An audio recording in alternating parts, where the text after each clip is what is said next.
My name is Sarah Elfreth. I have the great privilege of representing the 3rd Congressional District of Maryland. And I want to start by thanking my colleagues for being here today. We're going to be joined by a few more as we keep going. But I also want to acknowledge the moment that we're in. As we stand here, government funding runs out in less than 32 hours. And the larger context of this moment is that we are in the midst of an affordability crisis in this nation. The cost of groceries, energy, healthcare, and housing are way up. And over half of Americans are living paycheck to paycheck. And while I am anxiously awaiting, like all of you, news from the White House and the meeting of our leaders, and I am ready to work with anybody who's willing to work with me to prevent this shutdown and fund our fragile healthcare system, the reality is that we are once again on the brink of a federal shutdown. I ran, and so did my colleagues with me, on the promise of getting things done in Washington to find the places where we can actually come together and move the needle for the people that we represent. And I want to particularly thank, I'm surrounded today by members of the House and the Senate from the Maryland and Virginia region who are most impacted by this government shutdown. If Congress can't avert that shutdown, that means our constituents are the ones that have to suffer. I have the privilege of representing over 44,000 federal employees and 2 to 3 times that in federal contractors. And I also have the distinct privilege of being raised by 2 civil servants. And so I'm no stranger to the hard work that our civil servants perform, not just within our communities, but on behalf of the American people.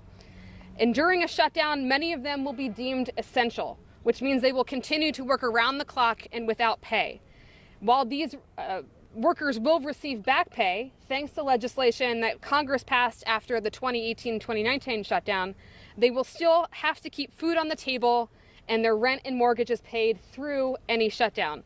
And for civil servants, again, who are living paycheck to paycheck, a government shutdown means indefinite uncertainty for themselves, their kids, and their loved ones.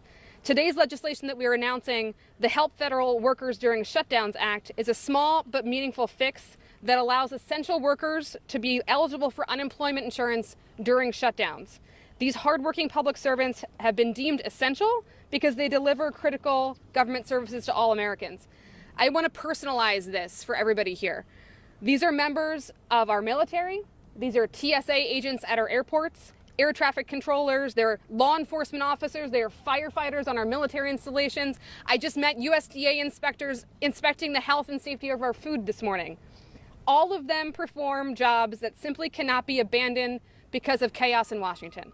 If we're asking them to stay on the job and to do so without pay and to keep providing these life-saving services to the American people, the least we can do is provide them with some temporary financial support during uncertain times. What's important about this legislation is that it's about parity. We are closing a loophole and putting essential employees in parity with furloughed employees who are already eligible for unemployment insurance during a shutdown. I want to close by thanking all of our partners and my colleagues and our federal unions, those representing federal employees, for being here today, for coming together and standing up for these hardworking essential employees. These are not easy times, but I'm grateful for the united front that we have between DC, Maryland, Virginia, and again, our federal unions today. And with that, it's my deep honor to bring up my friend and colleague from Maryland, Senator Angela Alsobrooks.